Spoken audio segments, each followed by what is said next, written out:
After 6 years at Barcelona, Ivan Rakitic has moved back to Sevilla.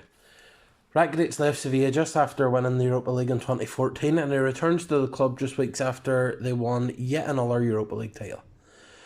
During Rakitic's time at Barcelona, he won 4 league titles, 4 Copa del Reys, 2 Spanish Super Cups, Champions League, UEFA Super Cup, and a FIFA Club World Cup. But despite all this, he's always had a difficult relationship with a large section of the club's fans. Rakitic, he put himself on the map in his last couple of seasons at Sevilla. He scored 26 goals and set up a further 32 for the Andalusians. That attracted a lot of attention from Barcelona, and they eventually spent, I think it was about £16 million on him. That first season, obviously, it was Xavi's last at the club, so Rakitic was kind of taking some of the minutes from him as he was sort of being factored out of the club. And to be fair to him, he performed quite well. He got 8 goals, 10 assists, but his overall sort of position was a bit deeper than it had been at Sevilla. Obviously, Barcelona were playing the 4-3-3, and he usually played on the right hand side of the midfield three. And at first, it looked a bit unbalanced. Obviously, Rakitic was used to getting forward and supporting the attackers.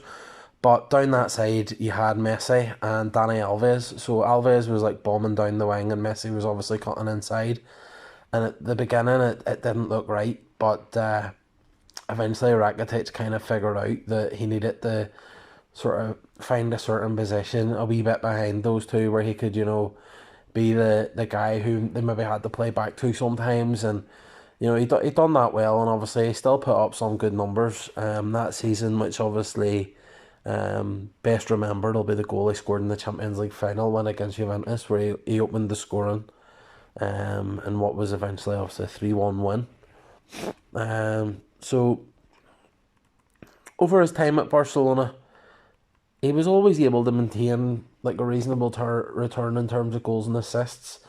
And his final numbers after 6 years were 35 goals and 42 assists.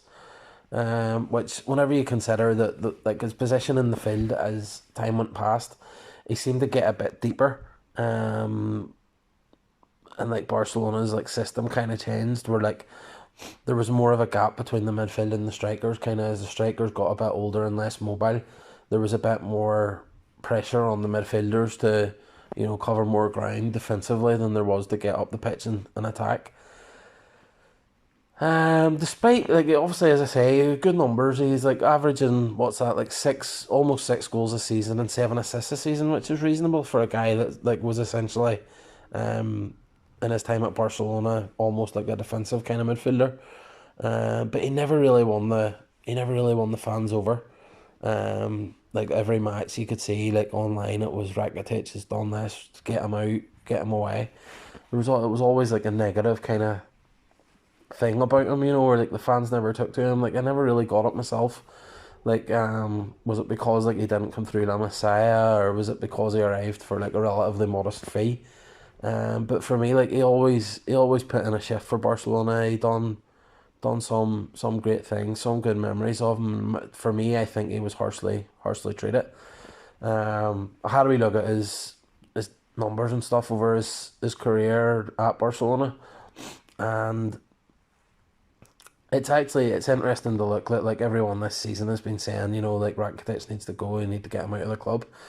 This season was the one that he featured in the least. He had 2,111 minutes across all competitions.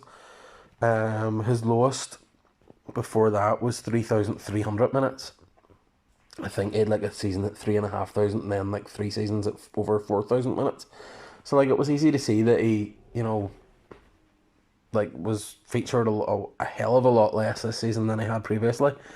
And this season was the first time that he was at Barcelona and the club didn't win any trophies.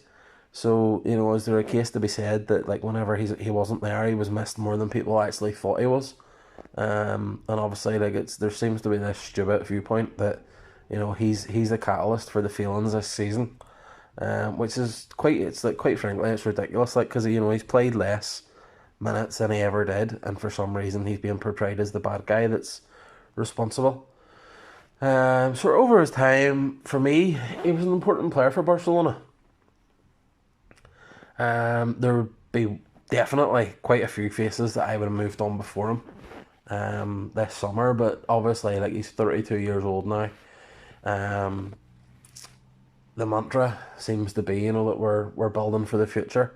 The older guys are getting moved on, so it's probably right to let him go now.